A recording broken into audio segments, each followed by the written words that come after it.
So let's get into our discussion now from chapter 10, Stealing Freedom for Your Soul. And there are just some key points. And let me skip through the key points real quick so y'all can see what the discussion questions are. So as we're discussing, think about, of course, what's coming up for you. And I see that Juice has already started putting what's coming up for him in the chat. So I'm going to read that in a second. Don't worry. Question 2, are there instances of your psyche's sensitivities you can identify? Remember, y'all, no blame, no shame, no guilt. If you don't want to write this stuff on the Padlet, there's never an expectation for you to or forcing you to.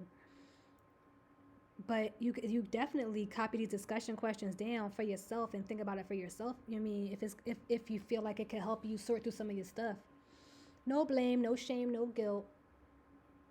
No, yeah, this bothers me, but I'm a man, so I gotta, no, yeah, this bothers me, but I'm black, so no blame, no shame, no guilt. Think about your sensitivities and think and work with yourself with them. Next question, what do you think of the keyword being stop? This question is directly related to Singer saying that if you want to stop smoking, you just stop putting cigarettes in your mouth. And he's saying that is as easy as that. And what's one little thing you can play around with to be free of? Little, you know how the example Singer gave was you walking down the street and you see someone that you know and you speak and they don't speak back. What you going to do? So those are the discussion questions to think about. They are on the Padlet. Juice, you can hit pad 3, or anyone, not just Juice, you can hit pad 3 now because it is there. Y'all can get started putting your own thoughts in there and we'll go through here. So Juice said how we only think about bodies when there's something wrong. We don't pay attention to the subtle things like tingles and stings. Yes. And I think I talked about that on another stream recently when I said I would only pay attention to my body's signals with the triple H, horny, headache, or hungry, pain, maintenance, or desire. But yes, we only think about the body when there's, as Singer puts it a lot, he says, when there is a disturbance. You may not notice your toe until you stub it.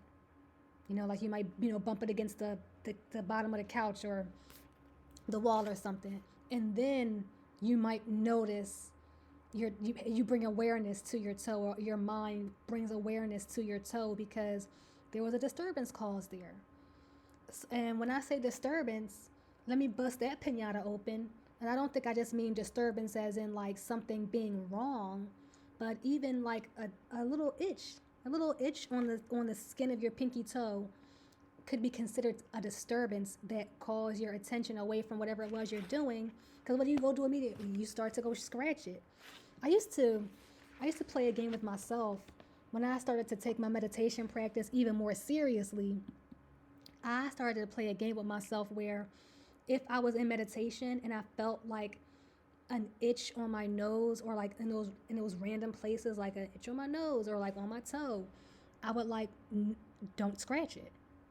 Because it's just a disturbance that is, allowing my mind to react, to be distracted. Well, what if I just didn't do anything? What if I just allow my body to process this? Yes, it's annoying. Like when your skin is itchy, of course you just want to scratch it right away because it's like a tickle. It's annoying. You don't want to feel it. But I said, what if I just open up and let myself experience this and don't go scratching right away? That was me testing myself and challenging myself to not be so reactive to my mind all the time, or not be so reactive to even what I was experiencing in the body, not feeling like I had to react to it all the time. So yeah, that definitely is a thing. So what do y'all think about that? Suffering being a blockage, a constant block to freedom. I think that's a big word. Suffering. I think suffering is a major word to be using in this situation.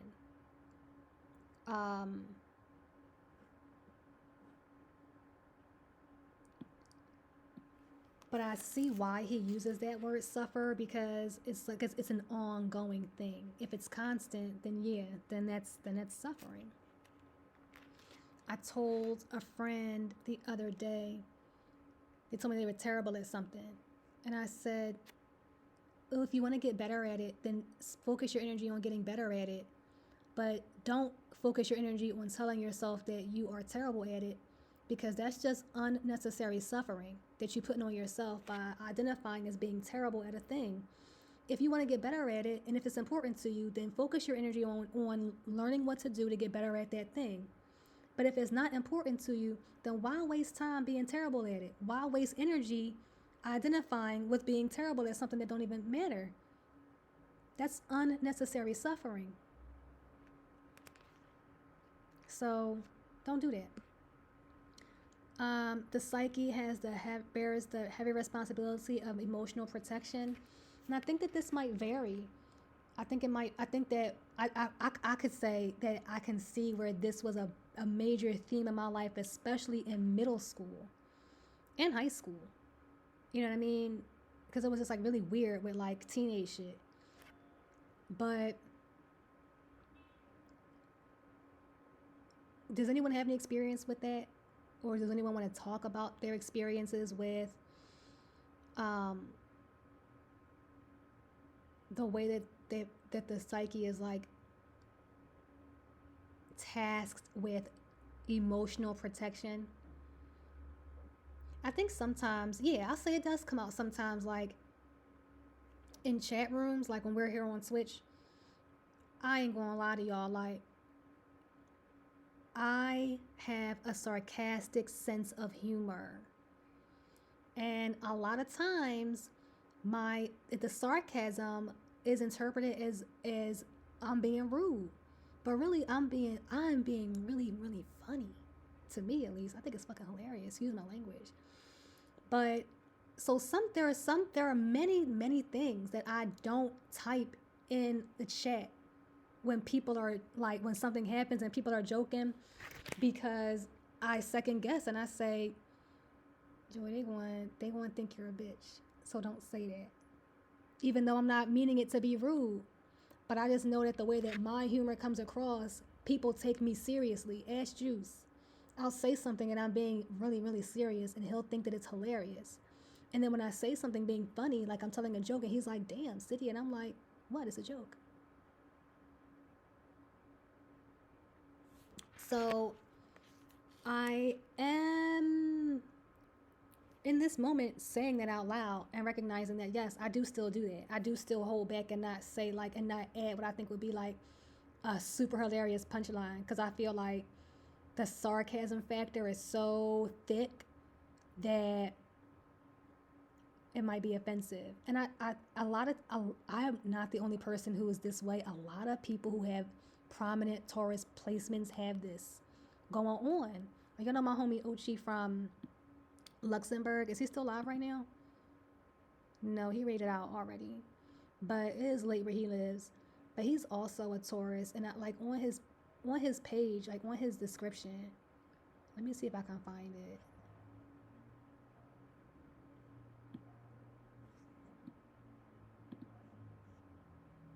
He says on his description, and I identified with it so much because I was like, oh my gosh. And then I learned that he's also a Taurus, and I said, I wonder. But he says, I have a strong sense of humor, but take care, since most jokes may offend some people. Be aware that this is no intention. And he's a little, Ochi, I love you. I was about to say, he's a lot older than me. Not that much.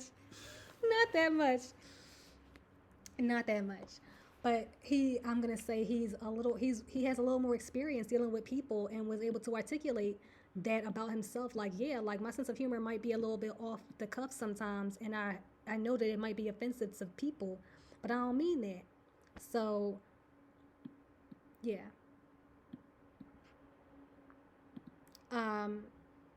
The other part I thought was interesting was the problem of the day.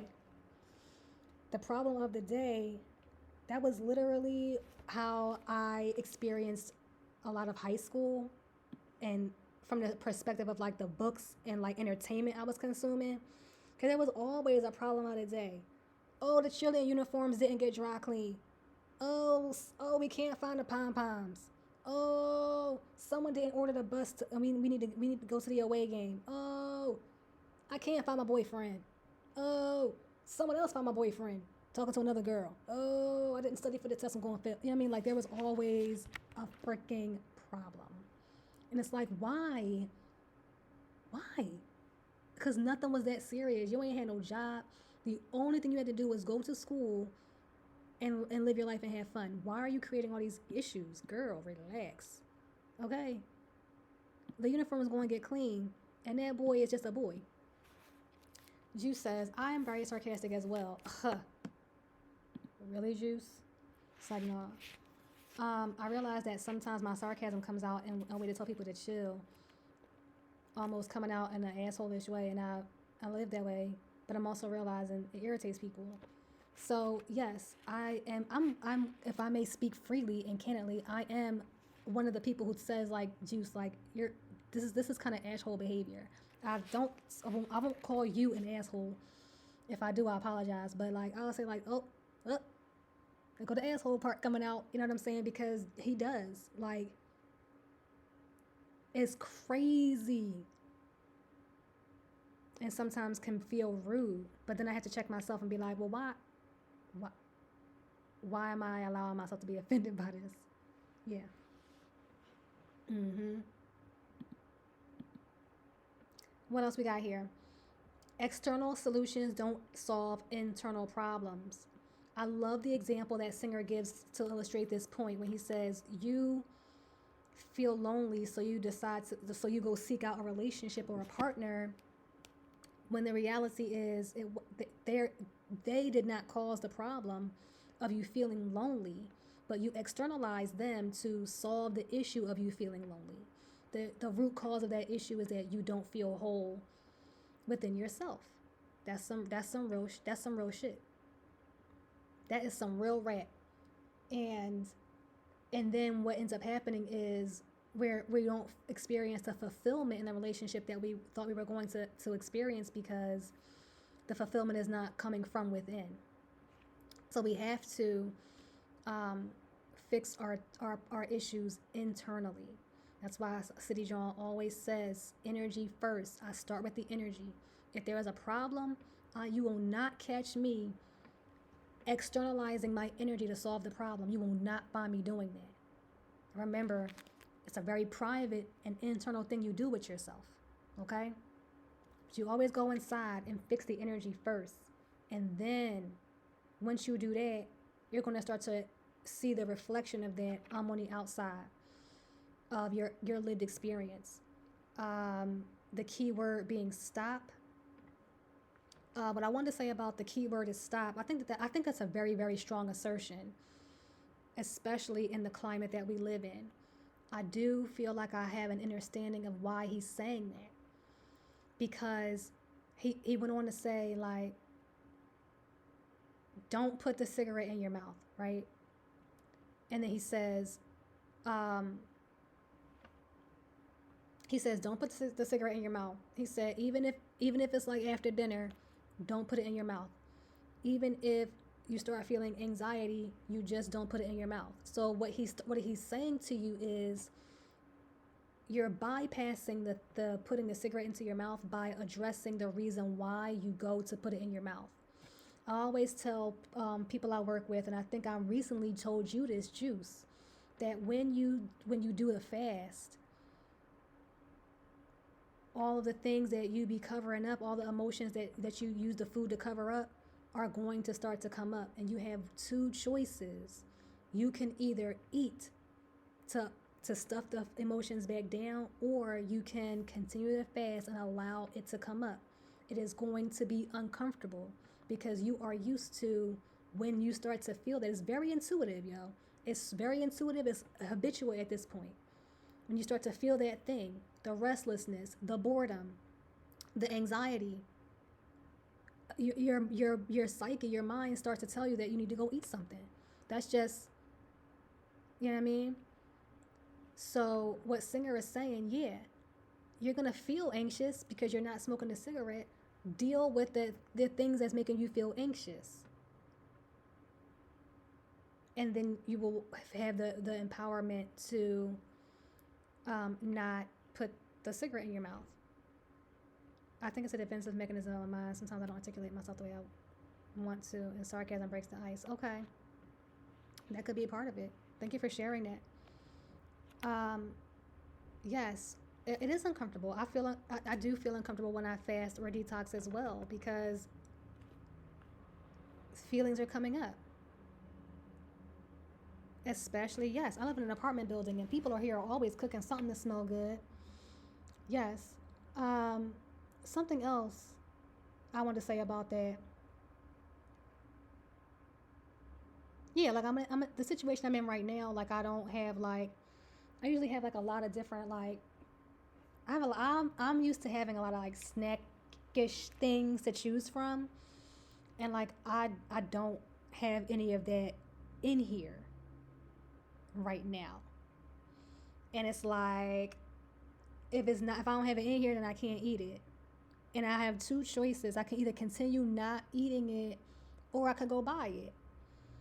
And it's like if I buy it, then I'm not gonna be allowing some things that I may have been burying with like the snackage, the over snackage. I might be like not allowing some things to come up that have to come up right now because they're blocking me from getting to the things I gotta get to. So it has been uncomfortable. I've been doing a lot of crying, a lot of journaling, a lot of reflecting, a lot of purging, and realizing that, oh yeah, I used to cover, yo, like it's so I don't know if everyone's gonna have the same experience, but like I literally sometimes as I'm going through like these emotional releases, I can sense and feel myself like releasing an attachment to a certain like harmful food addiction. And I think I talked to y'all about this on Monday. I talked about how everyone has a different way that they will receive a message. So sometimes if I say, close your eyes and tune in, you might get a vision of something. Some people might start to smell something, or you might see colors or numbers, or like hear it somewhere. So everybody has a different experience, but sometimes I will start to visualize what I'm releasing, and it's like, oh, okay, happens a lot during yoga too.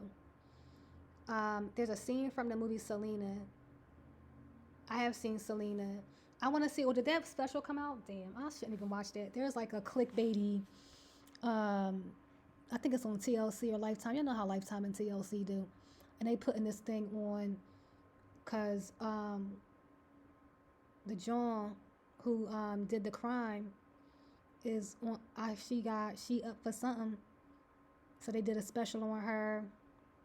I was gonna watch it, entertainment shit. But anyway, so what y'all think about that? The keyword to stop. I don't know. I think that's a very strong assertion, especially when we live in this culture that makes a fragile psyche a very normal thing. It's a very normal thing, and you're not supposed to talk about it because you don't want to offend anybody. So,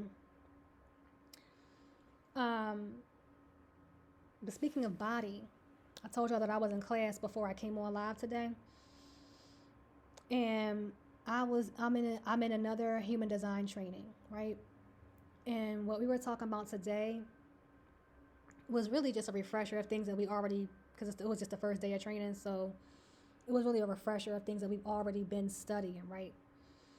But something I was reminded of in today's session is that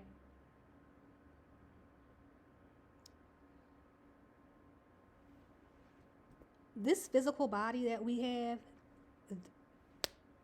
the flesh, blood, and bones, that is the physical manifestation of who we are, right? But remember, that's not all of who we are, right? Because you know that we have an emotional body, we have a mental body, then we have the energetic body. some might call that the aura or the biofield, right? And it's what happens in those bodies that we don't see, the mental body and the emotional body and the aura, the energetic body. It's what's happening in those bodies first that then start to manifest in the physical. That's why my good sis Orisha, shout out to I Am Surviving Vegan, the academy is opening soon if y'all want to join us. But that's why my good sis Orisha teaches us that anything happening to us physically has already been happening to us mentally, spiritually, and emotionally. I've been academy alum for going on 2 years now. And I understood what she meant when she said it then. But now it's even more profound when I realize that, wait a minute, because of the mental body and because of the emotional body and because of the energetic body, yes, the things that happen energetically happen in that template first. And then we are a manifested physical being. You want proof?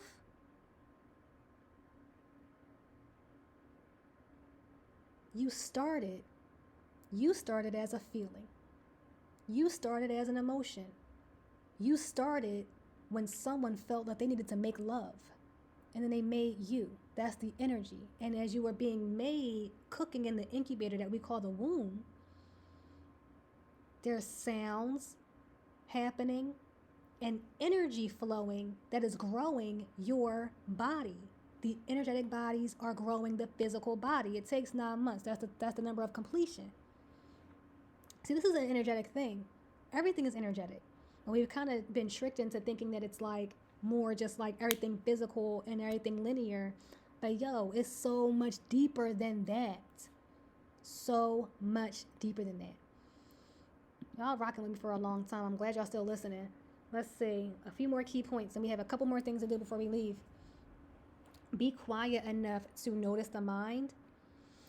Use instances to practice freeing yourself, like someone not returning a greeting or someone.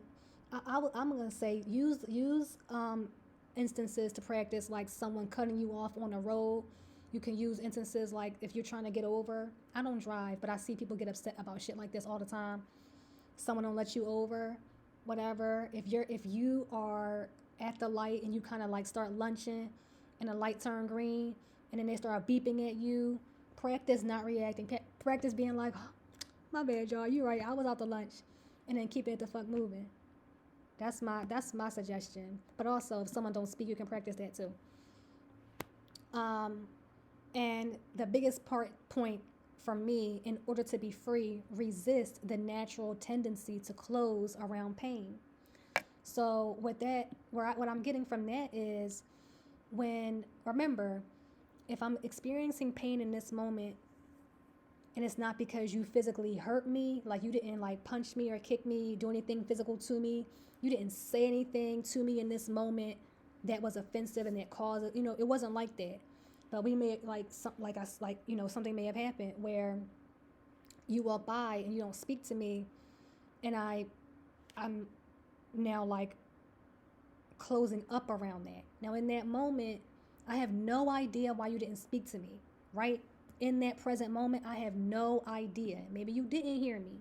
I'm soft-spoken, so that 9 times out of 10, that's the case. Someone didn't hear me. Or maybe you were preoccupied with something else you had going on. So you didn't notice me because your mind was preoccupied with something different. Maybe you are upset with me for something. I don't know. But the point is, it doesn't make sense for me in that moment to get my energy all wrapped up in closing around it or reacting to it, because I don't know. I don't know yet. I'm not going to assume either, because that's also wasted energy. I'm not going to do that. I could ask you at some point, hey, I saw you out on Market Street the other day and you didn't speak. Is everything cool? Or I could check in and believe me, that was what I would have said years ago. Yeah, you go to that person. You make it right with them. But now I'm going to say you can do that, and you can also check in with yourself and say, why am I having a reaction to this now?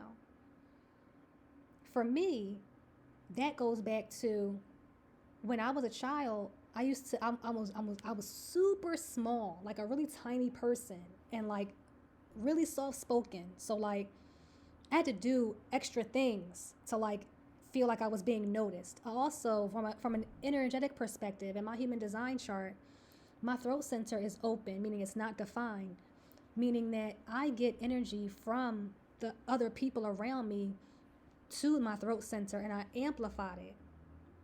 I don't have energy in my throat center that's defined that just has me being able to speak, speak, speak. And with an open throat center, you might get involved in that mistaken motivation of seeking attention because you feel like you're not being noticed. Okay? So I had to realize in that moment, like, oh, I'm not reacting to this person not speaking to me right now because I don't even know why she didn't speak or he didn't speak. What I'm experiencing is this pain that I felt for him that I've been carrying since I was a child of trying to get attention and feeling like no one's noticing me because I'm too small and soft spoken. So, in order to be free, I had to resist my natural tendency to close around things like that. When those things start to happen, I'm like, oh, it's an opportunity now. Why is it happening? That part of you who's a little girl who got put on the spot when she was in class because she didn't get all the answers right on that test, and the teacher was so shocked by that.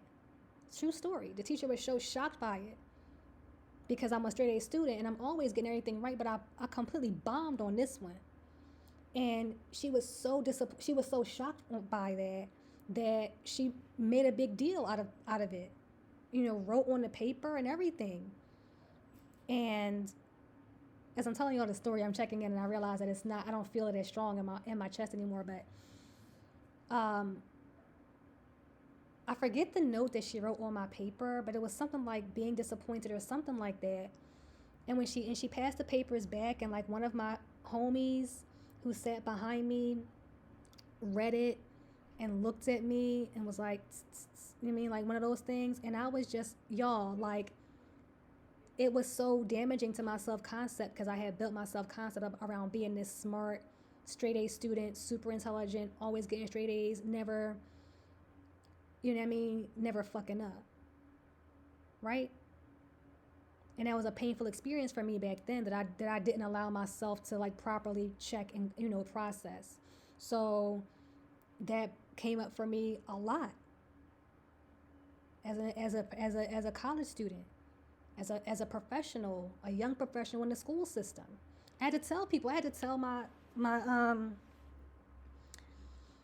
as a teacher, and if you worked in a school setting, you know that teachers get evaluated by the administration, and they will have evaluations on, they will be announced sometimes, and sometimes they will be not announced. They will be surprise mother. What's that from? Surprise motherfucker. It'll be like that.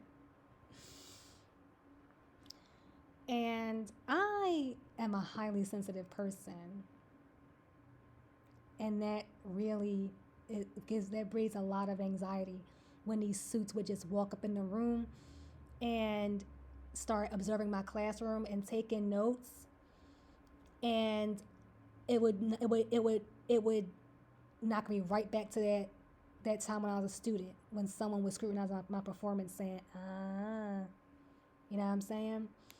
And I told the supervisors there, I said, we talked about this, and we made an agreement, and we made an agreement that they would not do surprise evaluations for me. They said, you know, we can't always let you know like timing and everything, but we'll always let you know on the day of. We'll give you a few days notice and we'll let you know the day of. If we have people come, if visitors come in and we choose your room, sometimes they wouldn't let people know. They would just send people in there on the spot because they want everything to be authentic. We'll let you know that we chose your room to get a visit today. And when they began to make that accommodation for me at one school setting, I took that with me and made sure that every school I worked at made that accommodation. I thought surprise mother effer came from Dexter. Y'all ain't watch Dexter? I'll find it. It came from a YouTube streamer. I thought Surprise Motherfucker came from is literally a line from Dexter. Dexter. Not Dexter's Laboratory, but Dexter from off Showtime. Great show. Great series. Psychological thriller type shit. So anyway, yeah, so the guy I'll find it. I'll find it. Don't worry. Dexter was awesome. I didn't see the reboot though, cause I ain't have Showtime. Ah. Okay. Do I have any other notes on this page? Our discussion questions are here. Again, family, what's coming up for you? Are there instances of your people of I'm sorry of your are there instances of your psyche's sensitivities that you can identify? No blame, no shame, no guilt. This is all for you. What do you think of the keyword being stop? And what's one little thing that you can play around with to be free of? That's our discussion. Thank you so much for being a part of it. Thank you for being here. If you like what you see and if you are interested in learning more, don't forget to like and subscribe. And we'll see you next time.